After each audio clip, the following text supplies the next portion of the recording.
Hi, it's Amy from Cakes with Faces, and today I'm continuing my series about places on my Japan travel wish list with Kyushu. Now, if you've been following my channel, you'll know I have already been there, but I really enjoyed it, and there's so many places I didn't go to, so I'd love to go back. And there's a special reason why late 2022 or 2023 will be a good time to go. There's new Japan videos on my channel every other Thursday if you want to subscribe, and if you don't have it already, my Japan travel guidebook has lots of ideas for places to go. You can get it from cakeswithfaces.co.uk with worldwide shipping. Now onto the video. Kyushu is the southernmost of Japan's main islands. It's got lots of interesting natural places to visit because it's full of volcanic activity. If you want to go there, it's about 2 hours 40 minutes from Osaka on the bullet train. That's the most cost-effective way to get there if you're getting a JR pass. I've done that trip and it's fine. The bullet train is really comfortable. Or you can fly into Fukuoka or one of the other regional airports. You can book it all together with your international flight. That's what I did, and then when we arrived in Tokyo, we changed flights straight away and flew to Fukuoka. When I went, I stayed in Fukuoka, which is the main city on Kyushu. It's a lot more chilled than Tokyo and Osaka, but there's a lot of cool places. I really liked it there. If you want to know more about them, I won't repeat myself here. There's already a video about it called Should You Go to Fukuoka? Short answer, yes, I really enjoyed it. And there's a playlist with videos about all the individual places. So why is late 2022 onwards a good time to go to Kyushu? They're currently finishing a new bullet train line. Currently there's just one line that goes from Fukuoka down the west side of the island to Kagoshima, and the new line is going to branch off that and go to Nagasaki, which will make it much quicker and easier to get to places in that area. Currently it takes about 2 hours to get from Fukuoka to Nagasaki compared with the bullet train, which is only an hour and a half from Fukuoka all the way down to Kagoshima, so it's going to make it a lot quicker. The new line is going to be open late 2022. Last time I stayed in Fukuoka, which turned out to be a great choice. I definitely recommend it. If I went back, I'd probably stay in Kumamoto, which is also on the bullet train line, which makes it easy to get around, and it's halfway down the island, so it's quite a central location. I think it'd be a good city to stay in as a base to then travel out to other areas. Of course, Kumamoto was devastated by the earthquake in 2016, and I'd really like to support that recovery by staying there and spending my tourist yen. The castle was really damaged by the earthquake. The main building is actually due to reopen quite soon, and the rest of the grounds are expected to take about 20 years to be fully repaired. One of the most famous things about Kumamoto is Kumamon, the bear, the city's character mascot. And if you went there, you'd have to play Spot the Kumamon. I'm sure they'd be everywhere. I was a bit disappointed when I went through Kumamoto Station once when Kumamon wasn't wallpapered everywhere. The centre for Kumamon hunting is Kumamon Square, which has all the merch, special snacks, and sometimes they appear in person on a little stage. Something new is a park with 84 Kumamon statues, which opened in 2020. There's a 6-metre tall Kumamon, Kumamon Circle, which is a semicircle of 54 Kumamon bears. You can stand in the middle like the conductor, and Kumamons hiding around the gardens. There's also a bamboo grove, which gets extra points from me. I do love a bamboo garden. So from Kumamoto, you can take a boat across to Shimabara in Nagasaki Prefecture. It's always fun to take a boat trip, and there's several interesting things to do there. First, the Unzen hells. Hells are hot springs, so it's natural water springs with really hot water. So at the Unzen hells, you've got pools of bubbling hot water and all steam coming up, and it's all completely natural. It's similar in a way to the Beppu hells, which I really enjoyed visiting. There's a video about them on my channel. They're also in Kyushu. Here, the water's heated by Mount Unzen, which is an active volcano. There's also onsen with hot spring baths you can go in. I'm guessing they're not quite so boiling hot. Actually, there's lots of onsen all around Kyushu because there's so many hot springs, and that's also why there's so many interesting natural phenomena and volcanoes. If you want to go to the Unzen Hills, they're 40 minutes by bus from Shimabara, which is where you get the boat from Kumamoto, or they're 100 minutes from Nagasaki. You can also visit Mount Unzen, which is an active volcano. It's also a national park. There's hiking trails and a ropeway so you can go up and see the view. And there's a disaster museum in Shimabara which tells you all about the volcano. It last erupted in the 90s and destroyed part of the city. Shimabara is also known as the city of swimming carp. It has lots of freshwater springs, normal temperature this time, so some of the streets have little canals running along the side of them with fish in them. The Sightseeing Exchange Centre, which I think is like the tourist office, has a glass floor so you can see the carp swimming underneath. It looks like a lovely and relaxing town to visit, and it also has a castle. Next is Yutoku Inari Shrine. Now, Inari shrines are my favourite types of shrines with the red gates and the fox statues. And this is one of the top 3 Inari shrines in Japan, along with Fushimi Inari in Kyoto.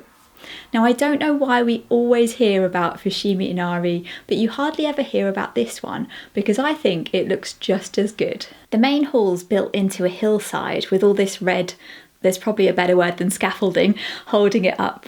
It looks really stunning in red. There's also bridges, gardens, and a trail of red gates going up the hill. Basically, everything you could want from a Japanese shrine. It looks stunning.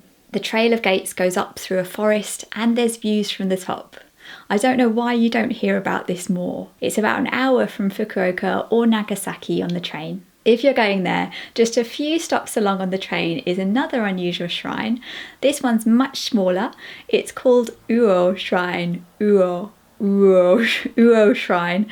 And it's in a small town called Tada. There's 3 red shrine gates in the water going out to sea, and when the tide goes out you can walk up to them. I don't know if there's that much else to do there, but it is a unique spot and it's definitely off the beaten track. In the summer, in August, they have a lantern festival with hundreds of lanterns. It looks magical. Next, fruit bus stops. You've probably seen pictures of these online at some point. They're just so cute. They're in a small town called Konagai in Nagasaki Prefecture. There's a melon, a watermelon, a strawberry, an orange and a tomato. They're working bus stops and they were built just to attract more visitors to the town. Now, there's not much else to do there and it's not really near anywhere else, but I think if your route takes you anywhere near Konagai, you've got to go and have a look and take some pictures. So what about Nagasaki City itself? There's the Atomic Bomb Museum and Peace Park. There's a large Chinatown. You can go up Mount Inasa through Inasayama Park to a ropeway, and from the top of that, the view of Nagasaki City on the coast is one of Japan's top 3 night views. These top 3s and rankings seem to be really popular in Japan, and I did forget to mention that in Kumamoto there's the #1 stone staircase in all of Japan. I think it's the #1 because it has the most steps, not because it's the best in some other way. It has 3,333 steps. 3 is a lucky number in Buddhism. And it was the idea of the governor of Kumamoto at the time, who later became the prime minister. And he thought having the #1 stone staircase would make Kumamoto a more appealing place. If a stone staircase doesn't do that, then I don't know what will. Maybe Kumamon, but he came later. Next is Gunkanjima, also known as Hashima Island, which is an abandoned island. It was featured in the James Bond film Skyfall, and you can go on a boat trip to it from Nagasaki. It used to be a coal mine. Over 5,000 people used to live there, and it's only 480 metres by 150 metres, so it had the highest population density in the world. It's said to look like a battleship. The name Gunkanjima means Battleship Island, a bit like Gunkan Sushi means Battleship Sushi. The coal mine on the island closed in 1974 and everyone moved out, so it's completely abandoned, and now all the buildings have become ruins. You can go there on a boat trip. The boat goes around the island and there's a few places where you can get off. You can't get too close to the buildings because it's dangerous, but you can see what it's like. I think it looks really interesting. There's also a digital museum with displays and VR, so you can go through the buildings and see what it was like. Next is Huis Ten Bosch. I'm pretty sure I'm pronouncing that incorrectly. It's a Dutch theme park. It's in Nagasaki Prefecture, but it's not really that close to Nagasaki City. The prefecture is quite long and breaks up into a lot of islands and all these curvy peninsulae. So if you're planning a trip, just check how long it's going to take to get around on the train and bus, because a lot of places seem to take longer than you might think. Huis Ten Bosch is a theme park with replicas of Dutch buildings and various amusements like shows and a haunted house.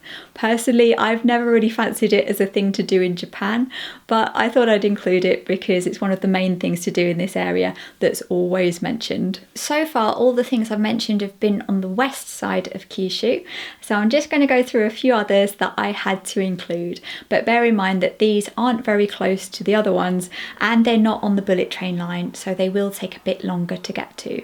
One of the places I most enjoyed visiting before in Kyushu was Beppu, which is a town with lots of really unusual hot springs. And if I went back there, I'd definitely also go to Yufuin, which is a really charming looking hot spring town.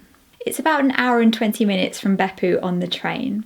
Or if you're lucky, you can get this Yufuin no Mori train from Beppu or from Fukuoka. It has a classy interior and a lounge with large windows so you can enjoy the scenery. Yufuin is quite a small rural town with lots of hot springs. There's a foot bath at the station and you can walk out to rice fields around the town. You can also walk out to Lake Kinriko, which looks really peaceful and relaxing. It's surrounded by forest and mountains, and there's several hot springs inside the lake, so when it's cold, there's always mist above the water. There's lots of cute shops. There's a Snoopy tea house and Studio Ghibli shops. But I think the cutest is Yufuin Floral Village.